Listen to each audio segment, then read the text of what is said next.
IT. Learn, research and innovate. Join with us. United Institutions, Coimbatore. கடந்த சில நாட்களாக திடீரென மின்வெட்டு என்ற பல செய்திகள் நீங்கள்லாம் செய்திகள்லாம் பப்ளிஷ் பண்ணிட்டு வந்தீங்க. கடந்த 2 நாட்களாக பல்வேறு கட்ட நடவடிக்கைகள் எடுக்கப்படுது. ஒரு சில மணி நேரங்களுக்கு முன்னால என்னென்ன காரணங்களால அந்த மாதிரி மின்சார தடைகள் ஏற்படுது, மின் தடைகள் ஏற்படுதுன்னு சொல்லிட்டு நம்மளுடைய மின்சார வாரியம் சார்பாக ஒரு நோட்டு கொடுக்கப்பட்டது. ஸோ அதெல்லாம் தான் காரணங்கள். அதாவது ஒரு சில இடத்துல லோடு கம்மியாக இருக்கிறதுனால அந்த ஃபியூஸ் ஆஃப் ஆகுது, ஒரு சில இடத்துல லோடு அதிகமாக இருக்கலாம், ட்ரிப்பிங் ஆகுது. ஸோ இதற்கான நிறைய இடத்துல திடீர்னு வர்ற ரீசன்னால நேற்று முதல் பெரும்பாலான இடங்களில் வந்து சென்னையில் மட்டும் ஒரு 7 ரேபிட் டீம் ஒன்று போட்டாச்சு, இன்ஜினியர் டீம். ஸோ அவங்க வாகனங்களோட இன்ஜினியர்ஸ் எல்லாம் இருப்பாங்க. எங்கே அந்த மாதிரி பழுதுகள் வருதோ உடனே போய் அவங்கள போய் அட்டன் பண்ணுறதுக்கான வேலைகள் இருந்துச்சு.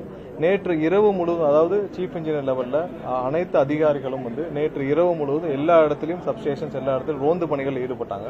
ஸோ அதன் மூலமாக பெரும்பாலான அந்த மாதிரியான எங்கெங்கெல்லாம் டெக்னிக்கல் இஷ்யூஸ் வந்ததோ அதெல்லாம் உடனே அதெல்லாம் ரெக்டிஃபை பண்ண முடிஞ்சு உடனே மின்சார தடை இல்லாமல் அங்கே கொடுக்கப்பட்டுச்சு. வேறு என்னென்ன பிரச்சனைகள்லாம் வந்துச்சோ அதெல்லாம் சரி செய்யறதுக்கான வேலை நடந்துச்சு.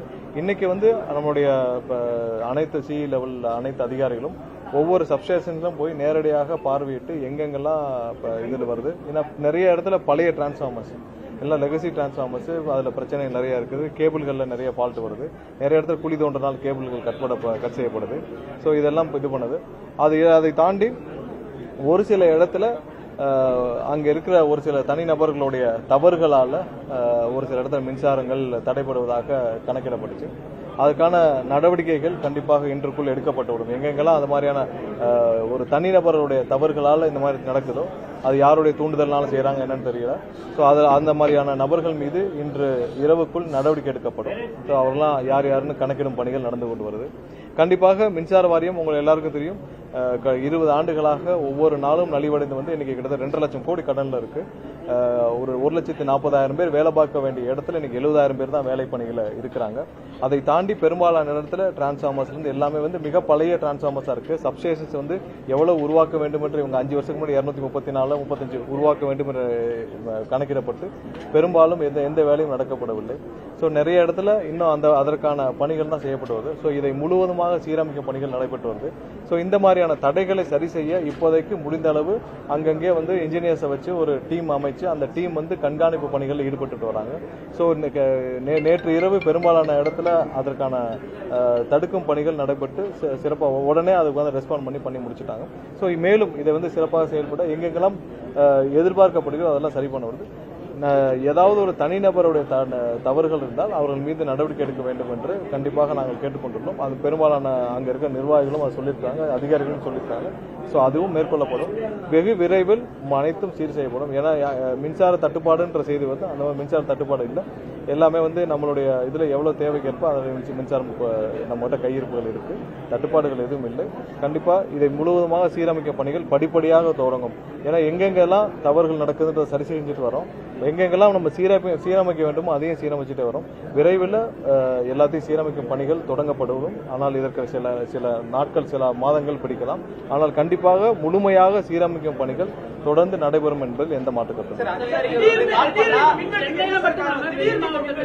இல்ல. நிறைய இடத்துல லோடுகள் அதிகமாக போச்சு, அதனால மின்வெட்டுன்னு சொன்னாங்க, அதனால ட்ரிப்பிங் ஆயிருக்குன்னு சொன்னாங்க. எந்தெந்த இடத்துல அங்க இருக்கிற அதிகாரிகளால் தவறு நடந்ததோ அவர்கள் மீது கண்டிப்பாக நடவடிக்கை எடுக்கும் பணிகள் தொடங்கி இருக்குது. ஸோ கண்டிப்பாக நடவடிக்கை எடுக்கப்படும். ஏன்னா எங்கெல்லாம் வந்து ஒரு சில தனிநபர்கள் யாருடைய தூண்டுதலின் பேர்லயோ செய்யறாங்கன்ற ஒரு சில கருத்துக்கள் நிலவுகிறது. ஸோ அதெல்லாம் சரி செய்யும் பணிகள் நடந்துட்டு இருக்கு. 99% சிறப்பாக செயல்படும் ஒரு ஊழியர்கள் மத்தியில் 1% பேர் கருப்பாடுகளாக இருந்து செயல்படும் விதத்தை நாங்கள் வேலிடேட் பண்ணிட்டு வரோம். இல்ல அதை நம்ம இப்போ போய் வேலிடேட் பண்ணிட்டு இருக்க வேண்டாம். கண்டிப்பாக 99% சிறப்பாக செயல்படும் அந்த நிர்வாகத்தில் 1% இல்ல நான் சொன்ன இல்ல என்னன்னா போதுமான ஊழியர்கள் இல்லைன்னு தான் முதலே சொல்லியாச்சு. 1,40,000 பேர் பணியாற்ற வேண்டிய இடத்துல 70,000 பேர் தான் இருக்காங்கன்னு சொல்லியாச்சு. சோ அதனால இல்ல இப்ப வந்து சொல்லிக்கிறேன். இப்ப என்ன நடவடிக்கைன்னா எங்கெங்கெல்லாம் வந்து சீரமைக்கும் பணிகள் அதற்கான எங்கெங்கெல்லாம் டீம் அமைச்சு இன்ஜினியர்ஸ் டீம் போட்டு நேற்று வந்து 7 டீம் வந்து சென்னை முழுவதும் சுற்றி இருந்தாங்க. எங்கெங்கெல்லாம் உடனே ஃபால்ட் இருக்கோ உடனே போய் அட்டன் பண்ணி அதை சீரமைக்கும் பணிகள் நடைபெற்று வந்துச்சு. திருவள்ளூர்ல நேற்று ஒரு ஃபால்ட் இருந்துச்சு, அதுல ஹை வோல்டேஜ்னால ஃபால்ட் இருந்துச்சு. அதில் முழுவதுமாக சீரமைக்கும் பணிகள் இரவு முழுசு நடந்துச்சு. அதே மாதிரி திருவள்ளூர், கள்ளக்குறிச்சி, கோயம்புத்தூர் இது எல்லாத்திலும் கரூர்லேயும் ஒரு சில இடங்களில் சொன்னாங்க. ஸோ இதெல்லாம் சீரமைக்கும் பணிகள் நடந்திருக்கு. எங்கெங்கெல்லாம் ஒரு தனிநபர்கள் இதில் தவறு இழைக்கப்பட்டிருக்கோ அவங்களுடைய மேனுவல் எரர்னாலேயோ இல்லை அவர்கள் தெரிந்தோ இல்லை யாருடைய தூண்டுதல் பேரில் செய்யப்பட்டிருந்தால் அதில் நடவடிக்கை எடுக்கப்படும் என்று சொல்லப்பட்டது.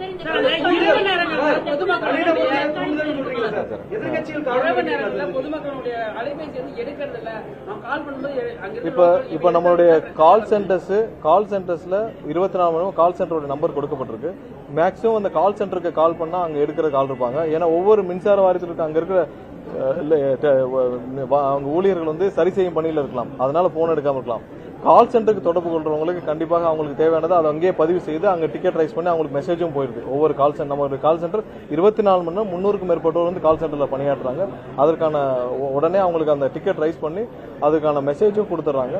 ஸோ அதனால பெரும்பாலும் கால் சென்டருக்கு தொடர்பு கொண்டால் அதுக்கான உடனே ரெஸ்பான்ஸ் கிடைக்கும். ஏன்னா ஒவ்வொரு அங்கே சப்ஸ்டேஷன்ஸ்லையும் இருக்கிற ஊழியர்கள் வந்து வேற பணிகளில் இருக்கலாம். ஸோ அதனால போன் எடுக்காம இருக்கலாம். ஸோ அதனால கால் சென்டரில் கால் பண்றது தான் எல்லாரும் பண்ணணும்.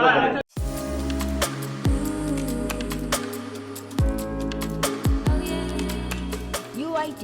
Learn, research and innovate. Join with us. United Institutions, Coimbatore.